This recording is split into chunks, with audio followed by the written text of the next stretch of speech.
Et bonjour à tous, bonjour à toutes, bienvenue dans l'avant-dernier épisode des notes de draft 2026 avec The Trick Play Podcast. Et aujourd'hui, je suis cerné par des canards dans tous les coins, avec Ouais, Go Kevin Ducks. et Robin.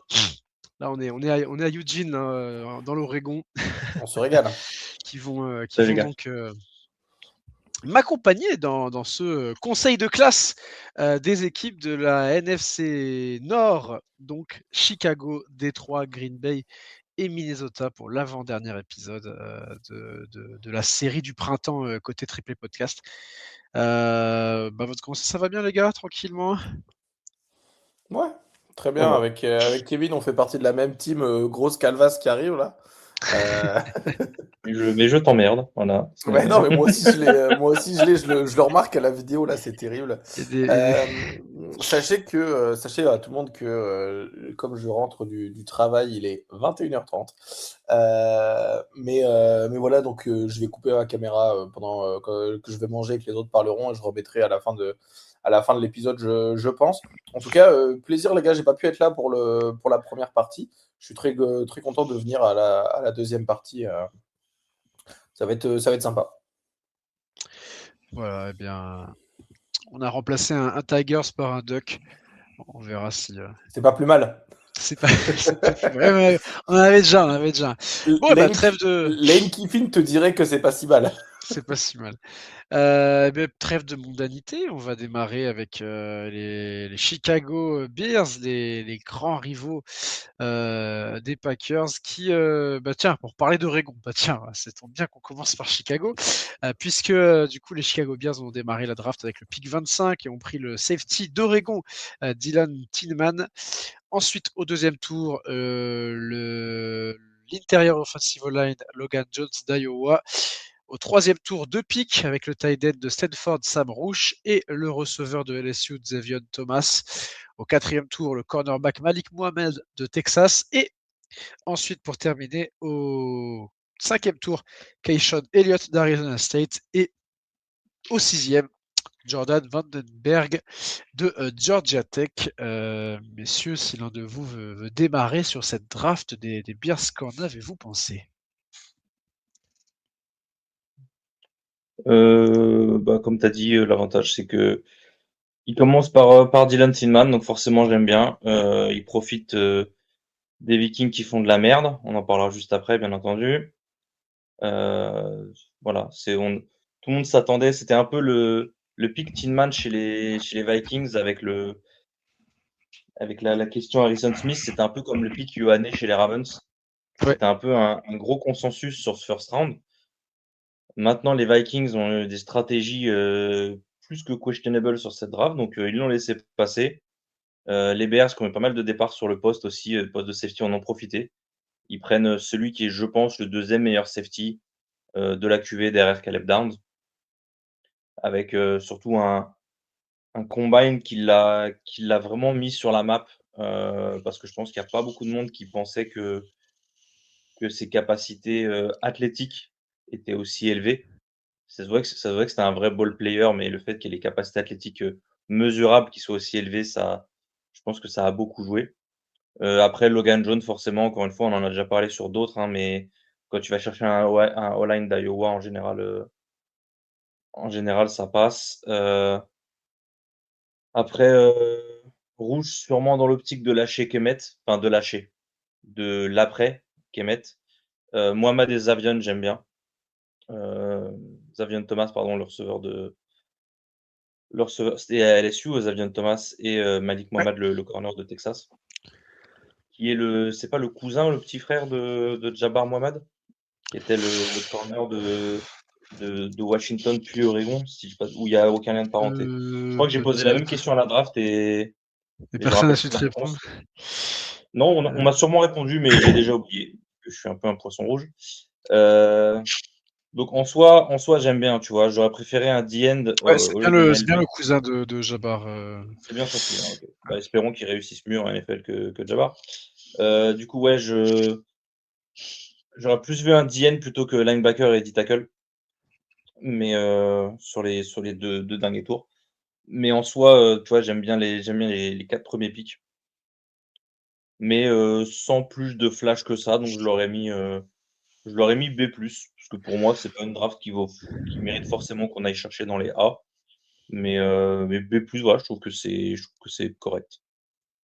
Et ben, je suis, comme toi, Kevin, un peu en dessous puisque je suis parti sur un B, du côté, de Chicago. Heu Excellent premier tour, Dylan Tillman qui tombe en 25. On sait qu'ils avaient besoin d'un safety. On s'attendait peut-être plus à un Emmanuel McTill-Warren. Bah, finalement, ils sont partis sur Tillman parce qu'il a glissé jusqu'à eux. Après, sur les autres picks, j'entends la value sur Jones et Rouge, un peu moins sur Xavier Thomas, sur un troisième tour, qui est un assez gros reach, je trouve, pour ce joueur dans une room de receveurs où tu n'avais pas forcément besoin d'aller chercher un mec dès le troisième tour. J'aurais plutôt cherché un edge à ce moment-là, tu vois. Mais bon, euh, on verra après Ben Johnson, génie offensif, on verra ce qu'Ivan Cook, la vision qu'il a avec ce joueur. Et puis après, la fin de draft, c'est des joueurs qui vont servir dans la rotation, qui vont pouvoir se donner une place. Mais en tout cas, ce qui est très important du côté des Bears, c'est que tu as ton safety titulaire aux côtés de Kobe Bryant qu'ils ont récupéré à la free agency. Tu as des mecs de rotation avec Mohamed, Elliott, Jones et même Thomas. Hein. Et puis effectivement, Sam Rouge, le tight end, qui est un projet pour remplacer Colmette à long terme. Donc voilà, je pars sur un B. Je monte pas sur un B+, parce qu'il me manque ce edge qui était quand même un need du côté des Bears et ils n'y ont pas répondu. Donc c'est pour ça que je descends d'un petit cran, mais ça, on reste quand même sur une bonne draft du côté de Chicago avec donc ce cadeau laissé par les voisins de Minnesota qui ont quand on fera le bilan de Minnesota, on sera un peu salé, mais c'est vrai que voilà, les Bears n'ont pas hésité au moment de pick quand ils ont vu que Tillman était encore disponible. Désolé, je viens de finir de manger, c'était très bon. Sinon, non, moi j'ai mis, j'étais plus généreux que vous. Notamment, j'ai mis un A. Pourquoi j'ai mis un A? Parce que je pense que tes quatre premiers, on va dire tes quatre ou cinq premiers choix, à savoir Dylan Tineman, Logan Jones, Sam Roche et Xavier Thomas et Malik Mohamed, c'est tes cinq premiers choix sur tes quatre premiers tours. Pour moi, t'as que des hits, t'as que des gars qui vont aller performer, qui vont aller avoir un impact positif sur ton équipe. Ça, pour moi, ça vaut un A en réalité. Il n'y a pas besoin de revenir sur voilà, le futur, la rotation. Vous en avez déjà parlé. Moi, la seule chose qui a fait que j'ai mis un A, c'est littéralement le fait de se dire tu as 5 de tes 4 choix tes 4 premiers tours qui vont être contributeurs d'une façon ou d'une autre. Et ils ont pris, pour moi, ils ont pris des vrais joueurs, ils ont répondu à leurs besoins. Moi, je suis moins dur que toi, Max, puisque pour moi, il n'y a pas le plus de A+, parce qu'il n'y a pas de edge. Pour moi, ça ne fait pas descendre d'une case ou enfin d'une lettre la notation. Ça fait juste descendre de A+ à A. Ils font de loin la meilleure draft de la NFC Nord. Je pense qu'il n'y a pas trop à tergiverser quand on va regarder les autres drafts, mais il y a du vrai, vrai, vrai beau football qui s'en vient à Chicago et avec un coach offensif comme le génie qu'ils ont actuellement, ils ont leur quarterback pour le futur qui ne paye pas énormément. Je pense qu'ils vont pouvoir aller potentiellement dépenser pour un edge à la prochaine free agency, voir qui est disponible. Mais je pense que sur le long terme, ça peut être vraiment l'équipe qui fait la très très bonne opération et qui construit sur sa bonne année de l'année dernière. Donc voilà, je vais mettre un A pour les Chicago Bears. Donc tu rejoins Ryan qui est également parti sur un A du côté des Bears. Alors, il nous a pas laissé ses notes pour nous dire un petit peu, parce que je sais que lui, il note vraiment, il met des grades à tous les joueurs, ce qui lui permet après de donner sa note. Donc détaille pas mal. Mais il part sur un A également, et donc ça nous fait 2 A, 1 B+, et un B, ce qui termine sur une moyenne de B+, du côté de Soldier Field, dans l'Illinois. Ok. Tu veux en rajouter sur les Bears? Eh bien, on va enchaîner. On va enchaîner maintenant avec les Lions de Détroit. Les Lions de Détroit qui ont démarré leur draft avec l'offensive tackle de Georgia, de Clemson, excusez-moi, je pensais à Monroe Freeling, mais non, de Clemson, pardon, Blake Miller. Ensuite, on part sur l'edge de Michigan, d'Eric Moore, et on reste dans le Michigan au 4e tour avec le linebacker Jimmy Holder. Au 5e tour, on part sur Kate Abney de Second, le cornerback d'Arizona State. Et le receveur de Kentucky, Kendrick Law. Au 6e tour, le defensive lineman Skyler Gill Howard de Texas Tech. Et on clôture la draft au dernier tour avec Tyree West, l'edge de Tennessee du côté des Lions. Une draft qui nous a un peu moins enjoué que celle de Chicago. Hein. Je pense que c'est un peu moins. On va être un peu moins haut. Tu veux commencer, Robin? J'ai l'impression que j'ai la pire note en tout cas, de nous trois qui sommes présents. Moi, j'ai mis un C+, notamment parce que je pense que leurs deux premiers picks sont cohérents avec les besoins, notamment Blake Miller. On voit où ils veulent en venir, notamment avec ta ligne offensive qui est vieillissante. En revanche, je ne sais pas si c'était le meilleur joueur à cette position-là. Je vous avoue que je pense qu'il y avait mieux à faire sur de la ligne offensive à ce moment-là de la draft. J'aime beaucoup le pick d'Eric Moore, hein, mine de rien. C'est un joueur que je trouve plutôt pas mal, notamment son bull rush qui va pouvoir être je pense, une bonne arme pour Détroit. De l'autre côté de Eden Hutchinson, qui va être vraiment à son opposé avec des bons moves, etc. Lui, Derrick Moore, il a un bull rush qui est quand même assez fabuleux, donc ça va pouvoir travailler les linemen différemment. Dommage qu'il n'y ait pas de round 3. Faudrait que je regarde, j'ai pas regardé en détail.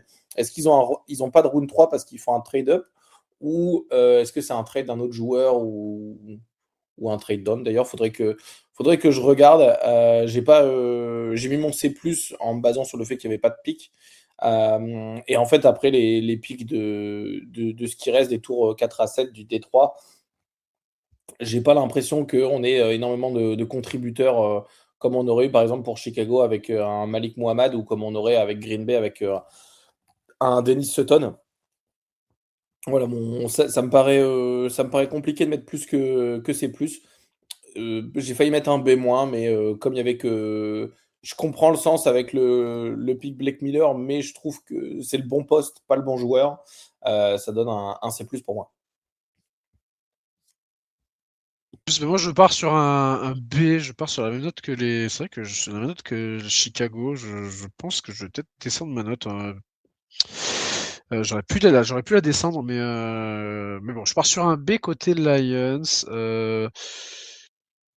On a rempli les needs. Il y avait des needs de poste de offensive tackle et de edge, donc comme tu dis, on les a remplis sur les 2 premiers tours. Après, est-ce que c'était forcément les meilleurs joueurs pour se faire ou pas? Derrick Moore, je trouve que c'est un En bon fait, c'est que pick. tu as Maxiné Ashore, tu vois, qui est Voilà. dispo. C'est surtout sur le pick de Blake Miller où je pense que tu aurais pu En faire fait, mieux avec, le avec pick de Blake Iheanacho. Miller, tu as une ligne vieillissante. Quoi de mieux qu'un joueur qui a un potentiel de malade comme Maxiné Ashore, Ouais, qui ouais. va pouvoir apprendre et être une éponge énorme avec des gars qui ont de l'expérience. C'est pour ça que Donc, ça me paraît je dommage. vois le need post offensive tackle. Pour moi, c'est pas le bon joueur. Et après, par contre, au niveau du edge de Michigan, Derrick Moore, là, je l'entends beaucoup plus, tu vois. Et après, tu prends pas mal de joueurs qui vont pouvoir faire partie de ta rotation assez rapidement. Mais voilà, c'est pas une draft ultra abundante, comme on dirait, du côté des Lions. J'aime bien, par contre, j'aime bien le pick de Skyler Howard-Gill. Je trouve que tu arrives à aller chercher 6e tour, qui n'a pas fait la saison attendue à cause de sa blessure, mais qui, je pense, aurait pu se retrouver beaucoup plus haut dans cette draft s'il n'avait pas été blessé. Et je pense que ça peut être un pic. Dans quelques années, on peut se retourner et se dire que les Lions ont vraiment fait un gros coup avec ce joueur s'ils arrivent à le remettre sur les rails, parce qu'il s'était blessé à la hanche sur la saison 2025. Donc voilà, je reste sur un B qui border B-. Ça remplit t'as rempli globalement tous les needs que tu avais, donc ça, j'accorde quand même pas mal de value à ça. Maintenant, est-ce que tu l'as fait avec les meilleurs joueurs pour ce faire? Peut-être pas. Il manque peut-être un running back dans le lot pour aller concurrencer à Isaiah Pacheco derrière Jahmyr Gibbs. T'es pas allé les chercher, c'est pas non plus rédhibitoire, mais voilà.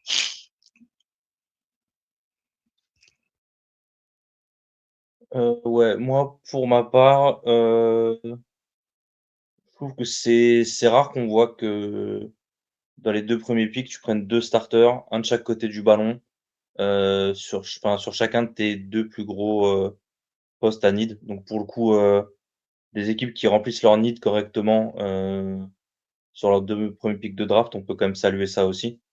Donc je trouve que ça reste solide à ce niveau-là. Maintenant, ça reste pas extra non plus, comme on l'a dit, il y a couvrir le poste, c'est bien, mettre des joueurs, c'est mieux, enfin les bons joueurs, c'est mieux. Après voilà, on sait comment pensent certains front office où, voilà, tu as plus d'affinité avec tel joueur, avec peut-être telle fac ou avec tel, coach ou je sais pas. Et donc du coup, voilà, ce qui fait qu'ils ont pris Blake Miller, pardon. Après, voilà, je trouve que, le reste, ça prend de la bonne rotation. J'aime bien le pic de Abney. Je crois que je l'avais dit, je l'avais vu avec Arizona State pendant les playoffs il y a 2 ans et j'avais bien aimé le joueur. Je trouvais que pareil, il est un peu undersize et il faut voir l'évolution qu'il va avoir, mais il fait partie de ces gars qui sont des vrais football players et qui arrivent à transcender un peu les aspects physiques ou le manque de certains atouts physiques comme la taille chez lui. Donc voilà, mais je vais dire, c'est bête, mais je vais dire un peu la même chose que Chicago. J'aime bien le fait que tu fasses ce qu'il faut sur les 2 pics, mais après voilà, ça me fait pas trop kiffer ce qu'il y a derrière, tu vois?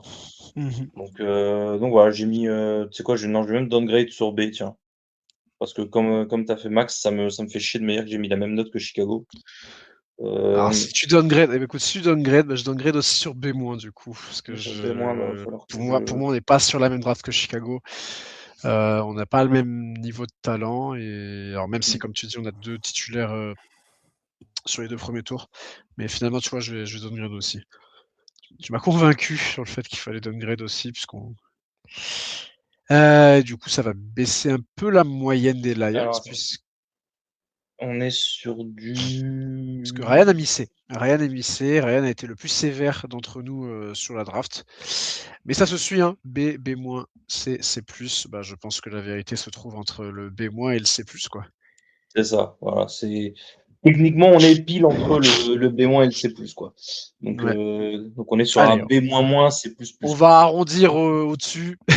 Voilà, c'est ça. Voilà, c'est comme le gamin qui a eu 9,9. Vas-y, on arrondit à 10. Et on n'en parle plus. B- pour les Lions. Donc on est sur une draft moyenne du côté du Michigan. Et bah, tant qu'on reste sur les drafts moyennes, on va partir du côté des Packers avec Brian Gutkins. Qu'est-ce qu'il nous a encore pique, notre bon Brian, pour cette équipe des Packers? Les Packers qui n'avaient pas de premier tour, puisque ça fait partie du trade, hein, de Micah Parsons. Il n'y aura pas de premier tour non plus l'année prochaine. Et donc les Packers se sont retrouvés au second tour avec le cornerback de South Carolina, Brandon Cissé. On enchaîne ensuite avec le defensive tackle de Missouri, Chris McClellan, au 3e tour. Et puis pour le day 3, ça démarre avec l'edge de Penn State, Dennis Sutton, DDS, au 4e tour. Puis le centre de Kentucky, Jagger Burton au 5e.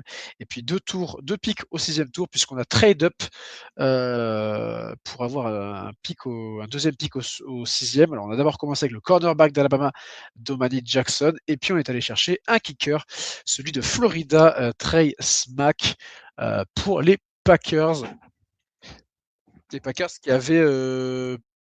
qui terminent donc avec 6 joueurs, qui avaient, si je m'abuse, on avait à peu près 8 pics, je crois, au moment de commencer la draft. Et puis finalement, on a fait quelques trades par-ci par-là pour arriver donc à 6 joueurs. Je vais commencer, puisque c'est mon équipe des Packers. Qu'est-ce que j'en ai pensé? B-. Je pars sur un B- chez les Packers, c'est-à-dire que c'est globalement le genre de draft que j'attendais du côté des Packers. Il fallait qu'on réponde à notre gros besoin qu'on avait en cornerback. Il fallait qu'on challenge McManus au poste de kicker et on l'a tellement challengé que finalement on l'a cut. C'est qu'il y aura même pas de duel avec Trey Smack, que je trouve c'est un peu dommage. On aurait pu le faire au niveau des camps. Et après, on a globalement plutôt adressé nos renforts sur la défense et un petit peu sur la O-line. C'est pas une draft que je déteste, mais c'est pas non plus une draft qui me fait lever le matin avec le sourire. On aurait pu faire mieux, tu vois. Je pense que Brandon Cissé, à ce moment-là de la draft, alors c'était attendu, mais je pense qu'on aurait pu aller trade up un peu plus haut pour aller récupérer. Parce que je sais plus ce qu'il y avait comme corner de dispo encore à ce moment-là, mais je crois qu'il y en avait quelques-uns. C'est pas Aveon Bah, Terrell. C'est pas Aveon. quelques pics, 4 pics avant toi, t'as Avion Terrell, Ouais, voilà, justement, c'est ça. Oui, c'était à lui que je pensais, tu vois. qui Putain, sort. essaye d'aller me chercher Aveon Terrell qui part aux Falcons. T'as Tu vois, D'Angelo Pounds, bon, il est vraiment undersize, hein, undersize, c'était pas forcément le profil qu'on recherchait parce que nous, ouais. c'était vraiment un cornerback 1 dont on avait besoin. Mais bon, voilà. Bon, Brandon Cissé, on est sur un profil que Gutkins adore, ACC, physique. Mais on sait que c'est un joueur qui a besoin encore de se développer. Mais il aura la place pour être titulaire dès la première saison, hein, clairement, vu la roue de, vu la roue de corner qu'on a du côté de Green Bay. Ensuite, en fait, c'est ça, c'est toujours pareil. Tous les pics qu'on prend, c'est toujours la même veine. C'est du joueur physique, c'est du joueur athlétique, mais c'est du joueur qu'il faut encore polir. McLellan, on est encore sur ce profil-là. Alors, il a l'avantage d'être assez versatile et de pouvoir jouer sur à plusieurs rôles. Tout, voilà, globalement, c'est je mis un B- parce qu'en fait, déjà, t'as pas de premier tour. Donc, pour moi, tu peux pas monter beaucoup plus haut sans premier tour. Et ton premier pic de la draft au second tour, c'est un peu le. On a, on a pris le mec qu'on s'attendait à prendre, mais un peu de dépit parce qu'on sait qu'on draft tout le temps ça. Encore une fois, je regrette qu'on soit capable de trade up pour aller chercher un kicker aussi bon que ce kicker soit, mais pas de trade up pour aller récupérer un Evan Tyrell, par exemple. Tu vois. Et donc, je trouve que c'est un peu dommage de ne pas avoir osé tenter, enfin, de ne pas avoir réussi à le faire en tout cas. Peut-être qu'ils ont essayé et puis ça n'a pas fonctionné. Voilà. Mais en fait, dans tous ces joueurs, je sais pas trop qui va vraiment durer dans cette équipe, tu vois. J'ai l'impression que c'est plus des joueurs qui vont être là pour la rotation, qui vont faire partie de l'effectif sur leur contrat rookie et qui partiront d'ici là, quoi. Donc, à part peut-être un Brandon Cissé qui peut peut-être faire son trou, mais c'est plus parce qu'il y a un manque de concurrence à son poste qu'autre chose. Sur les autres, c'est un peu pareil. On développe et on espère que ça finira par devenir titulaire. Il n'y a pas vraiment de vision avec des joueurs qui peuvent être utiles day one. Et je pense que vu notre situation salariale, etc., les joueurs qu'on a, je pense qu'il aurait plutôt fallu prendre des joueurs qui peuvent être ready dès cette saison, quoi. Par contre, je suis assez content du pick Trace Mac. Il fallait qu'on aille chercher un kicker. On va chercher le meilleur kicker de cette draft-là. On sait les problèmes qu'on avait à ce poste-là depuis des années. Donc ça, franchement, j'ai pas de souci. Voilà, B- sur les Packers. Bien, mais on aurait pu faire mieux. Ouais, je vais être honnête avec toi. J'ai mis C et Tresmac vous sauve d'une note bien pire. C'est chaud quand même de se dire que je pense que l'un de vos meilleurs picks de cette draft, c'est le kicker. Encore une fois, ça fait plusieurs fois que je le dis, voilà comment je draft, c'est que si t'as pas de premier tour déjà, tu oublies une note en A, donc ta Ouais. meilleure note c'est B+. Vous avez un track record avec les corners que vous draftez haut qui est absolument terrifiant. Désolé pour la carrière de Brandon Cissé, petit ange parti trop tôt, mais voilà. Je Comme tu le dis, en fait, ça me fait chier que je sais plus quelle équipe on avait fait aussi. Je crois que c'est Denver, qui avait pas de first round, pas de second round, et ton premier pick, c'est un reach terrifiant. Ou les Jaguars qui ont pas de first round, ton first pick, c'est Burke Kircher. Enfin, t'as pas de first round, fais un effort au moins sur ton premier pick que tu sois sur un truc potable, quoi, tu vois. Alors, je dis pas que Brandon Cissé, c'est joli rigolo non plus, quoi, tu vois, mais comme tu le dis, je pense que tu peux aller chercher mieux et ça m'embête parce que ça conditionne ta draft derrière, tu vois. Après, je downgrade aussi parce que je peux pas blairer Dennis Sutton, mais bon, ça, c'est du personnel, tu vois. C'est comme si tu draftes un mec de Washington, forcément, je mets une note en moins. Mais voilà, tu vois, vraiment, C. Je crois, si c'est oui, j'ai mis C, tu vois. Vraiment, le truc mid à souhait, euh, malheureusement, à l'image de vos drafts récentes, quoi. Ouais, c'est vrai que les dernières drafts de Green Bay, c'est pas exceptionnel. Euh, mais en fait, RAS, là, faut regarder il regarde le RAS, c'est tout, quoi. en fait, je comprends le projet. Moi, j'ai mis C+, il me semble. Au fur et à mesure, au début, j'avais mis C+, puis après, j'avais changé avec un B-. Et finalement, je suis reparti sur le C+. Notamment le premier pick, bon, bah, c'est comment il s'appelle, Micah Parsons. Donc, je pars du principe que c'est un bon choix. Moi, je suis pas comme vous, où vous avez si j'ai pas un first pick, alors on descend d'une note. Parce que je considère que le first pick, c'est Micah Parsons, qu'il a un bel avenir, il a été re-signé, il y a ce qu'il faut. Juste, il s'est blessé, quoi. Brandon Cissé, en fait, je comprends le need, je comprends le projet, parce qu'il y a mais le, le, le développement des cornerbacks, c'est quoi le dernier cornerback qui était bon aux Packers? Jair Alexander, en fait, je crois. Oui, oui, Euh, oui, oui, c'est Jay Et Alexander. il est plus ou moins solo dans la liste, hein. ouais, non, mais C'est Jay Alexander parce qu'après, t'as du Kevin King, t'as du Stokes, t'as du Carrington.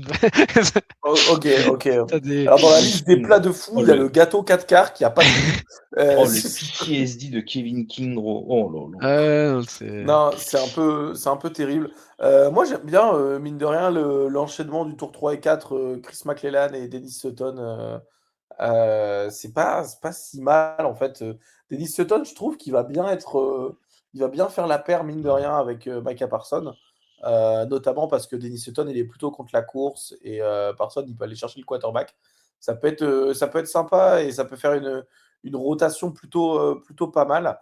Pareil avec McClellan, hein, ça reste un bon joueur.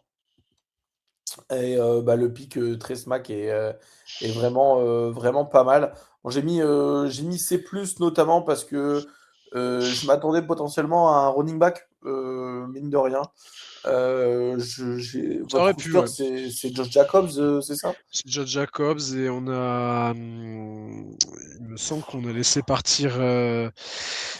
Ça paraît léger. Oui, oui, c'est vrai que derrière, c'est un peu léger. On a Chris Brook et Marshawn Lloyd, mais c'est vrai qu'on a laissé partir Ok. Wilson qui était plutôt pas mal Ouais, en backup. mais j'aime bien l'idée d'aller chercher de la défense.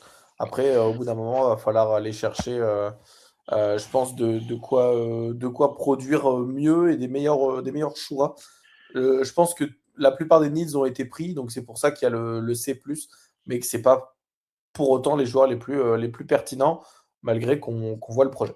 Ce qui fait une moyenne C+, Assez je plus, crois. puisque Ryan a mis C également, donc voilà, assez facile de calculer la moyenne. Et puis une autre équipe où ça va être assez facile de Allez calculer sur l'échec. peut-être une des pires drafts de cette année.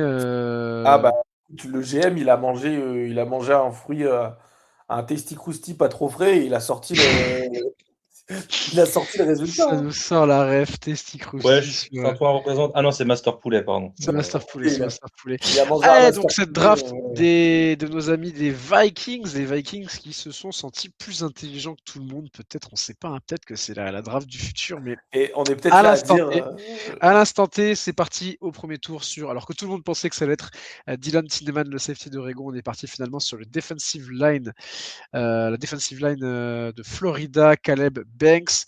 Au deuxième tour, on part sur le linebacker de Cincinnati, Jack Golday. Troisième tour, on avait 3 picks. On part sur le DT Dominic Orange de Iowa State, l'offensive tackle de Northwestern, Caleb Tierman, et le safety de Miami, Jacoby Thomas. Ensuite, on se retrouve au 5e tour avec 2 picks, le running back de Michigan, Max Bredesen, et le corner de Stephen F. Austin, FCS, donc Charles Dimmings. Je me demande si c'est pas d'ailleurs le premier joueur de FCS à avoir été. Ou peut-être pas, il y a un des mecs de North Dakota State, je crois, avant.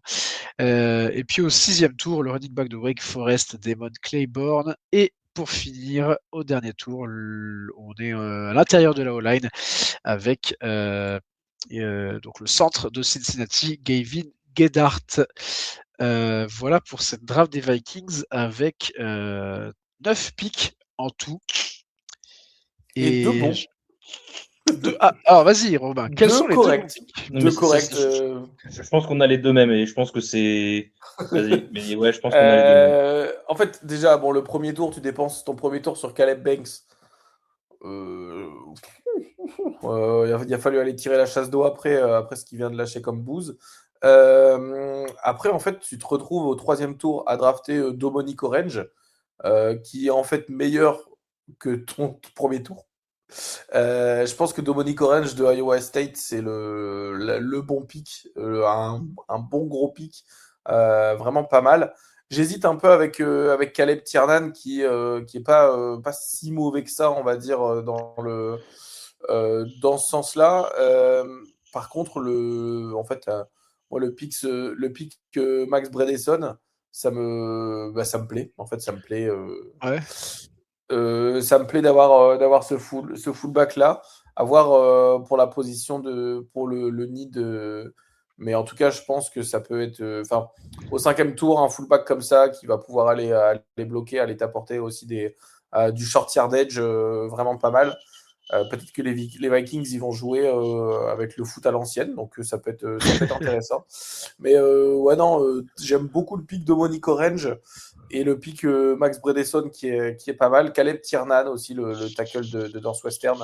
Ça peut être sympa, mais en fait, moi je te mets un échec parce que tes 2 premiers tours, ils sont vraiment pas bons.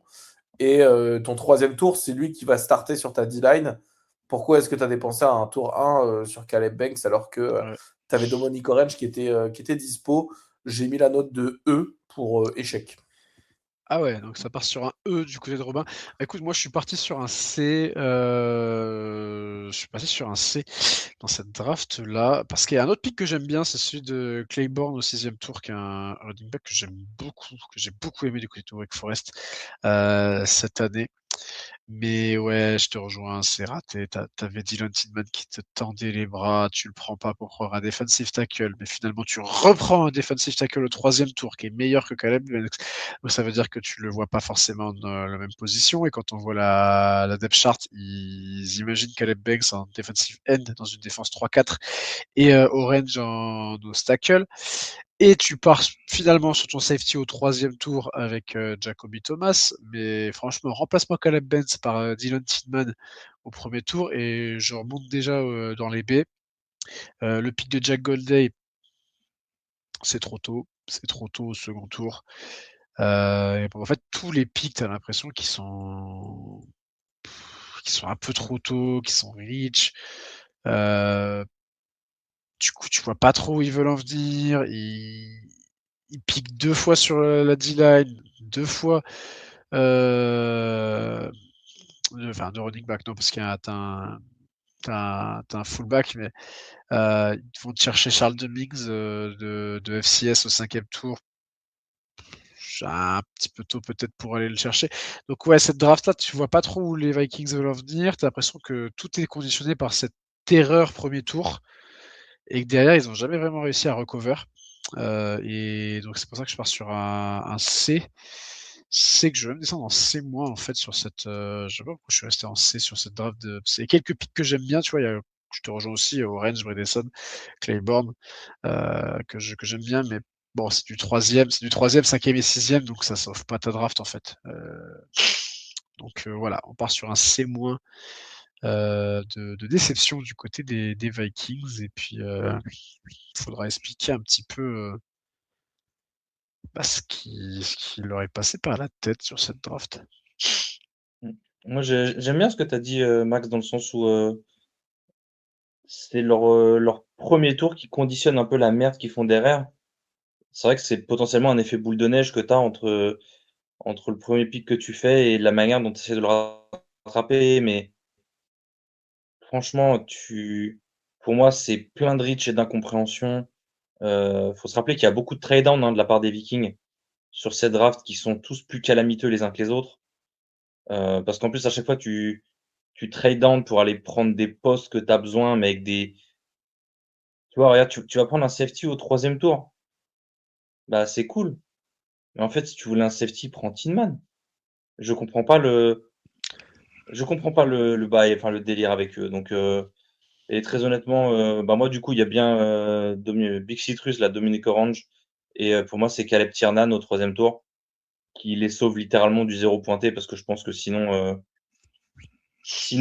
j'aurais fait mon Harry Potter fanboy et j'aurais mis un T pour troll parce que très clairement, ils m'ont énormément déçu sur cette draft et ils m'avaient habitué à beaucoup mieux. Donc j'étais très très déçu. Donc du coup, D- pour moi comme note pour les Vikings. Ouais, les Vikings, puis t'as même le dernier pick, Gedart, qui a un reach énorme en fin de draft, mais bon, c'est un 7e tour, tu peux pas non plus alourdir la note sur ça. Mais ouais, voilà, du côté des Vikings, une draft qui pose pas mal de questions. En plus, quand tu apprends que du coup, ils veulent vraiment faire start Banks et Orange sur la D-line. Sauf que Banks, est-ce qu'il est déjà prêt pour être titulaire en NFL aujourd'hui? Bon, c'est vrai que les Vikings, depuis. T'as eu l'échec DJ McCarthy avec la blessure, Ah, tout ça. l'échec, on va peut-être Bah, lui donner 1 ou 2 années en plus. je sais pas, moi ça sent Et quand même l'échec du alors, côté des. pour moi, ça aurait même pas dû être un échec parce que pour moi, il aurait pas dû être pick aussitôt, il aurait pas dû avoir aussi autant d'attentes. Mais Mais ça, bon, c'est un ouais, autre débat. Mais c'est autre chose. Mais je t'as suis l'impression quand que même les Vikings sont en train de gâcher le prime de Jesse Jefferson, tu vois, par exemple, ça, tu vois. ça, je suis d'accord. Mais bon, voilà pour la NFC North qui nous a fait des drafts mid, hein, on va quand même le dire, Ouais. puisque Ryan a mis des moins Mm. sur cette draft des Vikings, et donc on est sur une moyenne à des moins pour les Vikings. Le petit récap du coup avec les Bears qui sont à B+, qui ont fait la meilleure draft de cette division. Ensuite on a les Lions à B-, les Packers à C+, et puis les Vikings à D-, et j'ai l'impression que les Packers c'est C+, tous les ans du côté de Green Bay. Mais voilà, les Vikings qui font une des plus mauvaises drafts de la conférence nationale. Et qui n'ont vraiment pas réjoui leurs supporters. On verra s'ils ont été des génies ou si, comme prévu, ils ont fait n'importe quoi. Bon, ben voilà, c'est tout pour cet épisode. On se retrouve rapidement pour le dernier épisode qui va clôturer cette série des notes de la draft 2026 avec la NFC West. Merci Robin, merci Kevin, et moi je vous dis à ciao. Donc, Bye bye.